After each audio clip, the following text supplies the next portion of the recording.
वळणार आहोत. सुरुवात करूयात या क्षणाच्या काही महत्त्वाच्या बातम्यांनी. महत्त्वाच्या बातम्या. प्रायोजक घरकुल मसाले, स्वाद आणि मायेचा खमंग मेळ.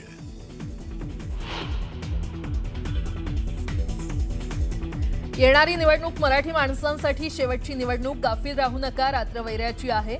राज ठाकरेंचं मुंबईकर मराठी माणसांना आवाहन.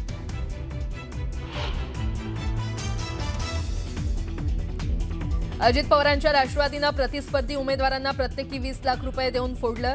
युगेंद्र पवारांचा बारामतीत आरोप.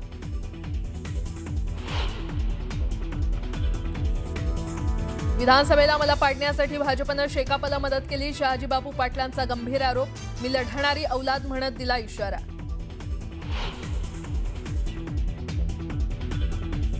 भोरमध्ये अजित पवारांची सत्ता असली तरी राज्याचे मुख्यमंत्री देवेंद्र फडणवीस आहेत, हे लक्षात ठेवा. दादांच्या बालेकिल्ल्यात चंद्रकांत पाटलांचं मोठं विधान. काँग्रेस तुम्हाला चिंतित करून मारल्याशिवाय राहणार नाही. बावनकुळेंच्या किंचित काँग्रेसच्या टीकेवर वडेट्टीवारांचा पलटवार.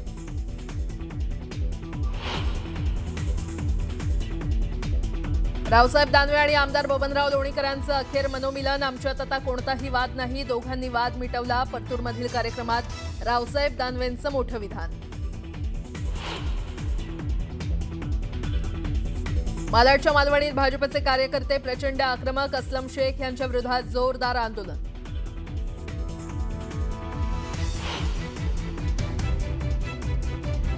पंकजा मुंडेंचे पीए अनंत गजेंच्या पत्नीची राहत्या घरी आत्महत्या. कुटुंबाकडून हत्येचा आरोप. पती अनंत गजेंसह नणंद आणि दिराविरोधात गुन्हा दाखल.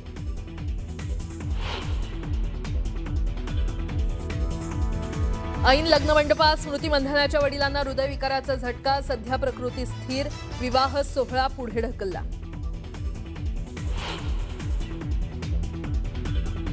आणि दिल्ली स्फोटाच्या तपासात मोठा खुलासा. स्फोटक तयार करण्यासाठी नेल पॉलिश रिमूव्हर आणि साखरेचा वापर केल्याची माहिती.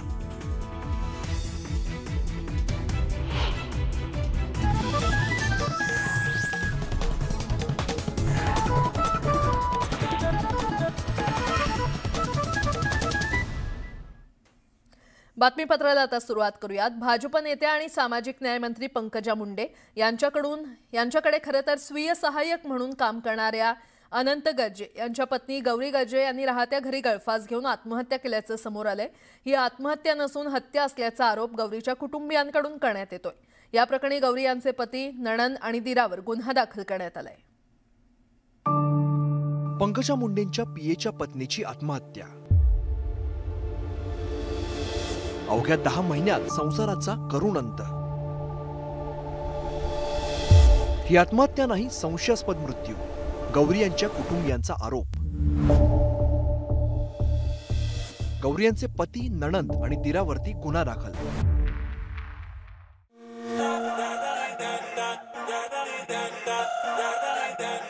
अवघ्या 10 महिन्यांपूर्वीच मोठ्या थाटामाटात गौरी आणि अनंत यांचा शाही विवाह सोहळा पार पडला.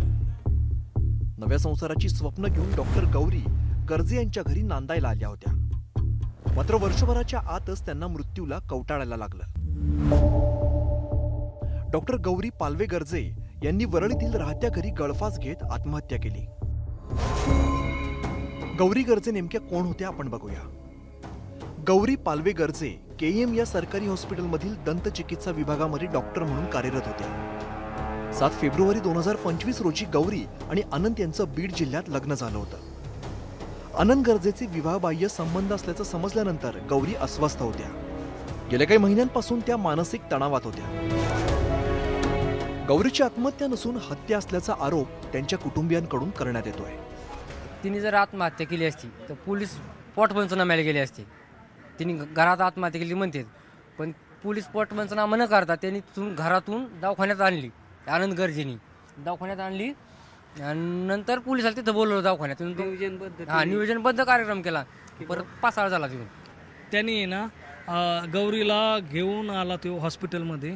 मग त्याला जर हत्या जर नसती तर हॉस्पिटलमध्ये थांबायचं, आमच्या बरोबर पोलीस स्टेशनला यायचं, आमच्या बरोबर थांबायचं. तो गायब का झाला? आम्ही काय खाणार होतो का त्याला? कुटुंबियांच्या आरोपांनंतर वरळी पोलिसांनी गौरीचा पती आनंद गर्जे, गौरीची नणंद शीतल गर्जे आणि दीर अजय गर्जेवरती गुन्हा दाखल करण्यात आलाय. गौरीचे पती अनंत गर्जे यांचे किरण इंगळे नावाच्या महिलेशी अनैतिक संबंध होते. घर बदलताना ही संपूर्ण माहिती गौरीला मिळाली.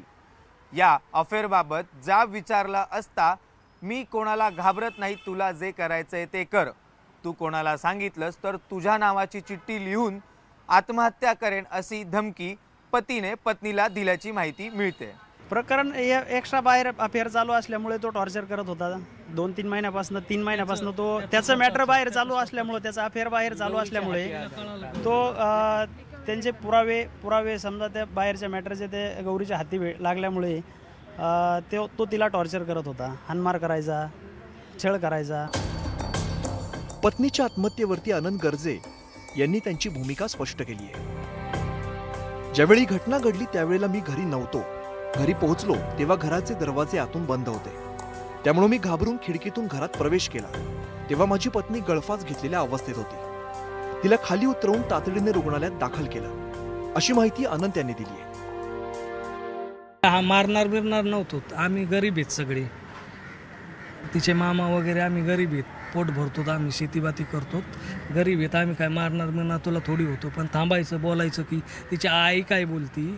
आई बोलते की अनंत माझा कुठं, गौरीचा अनंत एवढं तुला विनवणे करती, नालायक माणसं, तू पळून गेला, इथं थांबायचं, तुला कोणी मारलं नसतं.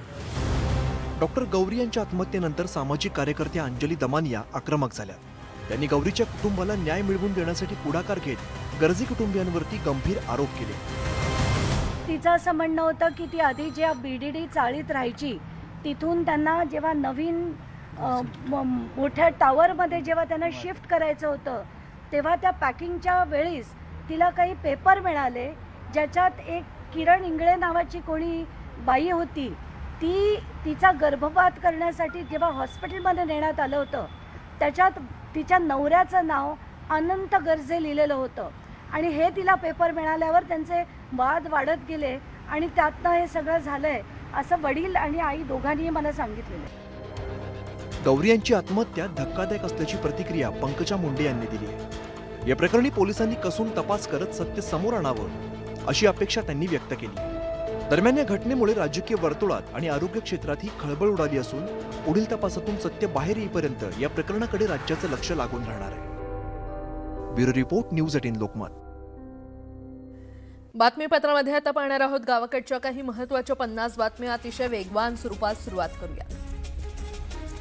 आगामी शैक्षणिक वर्षापासून महाराष्ट्र राज्य सामायिक प्रवेश परीक्षा कक्षानं हॉटेल मॅनेजमेंट अभ्यासक्रमासाठी घेण्यात येणारी BHMCT ही प्रवेश परीक्षा BCA, BBA, BMS आणि BBA या अभ्यासक्रमांसाठी घेण्यात येणाऱ्या CET परीक्षेसोबतच एकत्रित घेण्याचा निर्णय घेतलाय.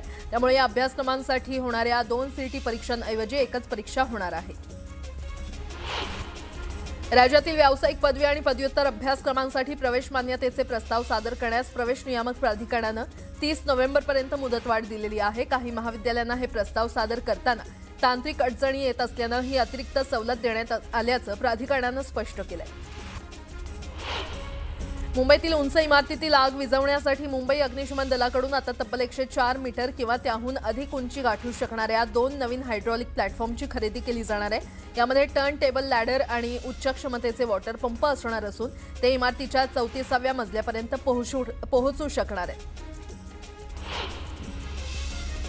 संसदेचं हिवाळी अधिवेशन 1 ते 19 डिसेंबर दरम्यान होणार असून या हिवाळी अधिवेशनात केंद्र सरकार अनेक मोठ्या आर्थिक आणि धोरणात्मक सुधारणा आणण्याच्या तयारीत आहे. या अधिवेशनात सरकार प्रमुख क्षेत्रांशी संबंधित किमान 10 प्रमुख विधेयकं मांडणार आहे. यामध्ये अणुऊर्जा विधेयक, मार्केट्स कोड बिल आणि विमा कायदा सुधारणा विधेयक सादर केलं जाणार आहे. देशातील अनेक महत्त्वपूर्ण आणि ऐतिहासिक खटल्यांमध्ये निर्णायक भूमिका बजावणारे न्यायमूर्ती सूर्यकांत सोमवारपासून भारताचे 53वे सरन्यायाधीश म्हणून पदभार स्वीकारणार आहेत. विद्यमान सरन्यायाधीश न्यायमूर्ती BR गवई यांच्यानंतर ते आज या पदाचा कार्यभार सांभाळतील. राज्याच्या पोलीस महासंचालक रश्मी शुक्ला 31 डिसेंबर रोजी सेवानिवृत्त होणार असून त्यांच्या जागी नवीन पोलीस महासंचालक कोण असेल याची चर्चा आता सुरू झाली आहे. राज्याच्या गृह विभागानं त्यासाठी 7 ज्येष्ठ IPS अधिकाऱ्यांची नावं केंद्रीय लोकसेवा आयोगाकडे पाठवली आहे. राष्ट्रीय तपास संस्थेचे प्रमुख सदानंद दाते यांचं नाव यामध्ये प्रामुख्यानं चर्चेत आहे.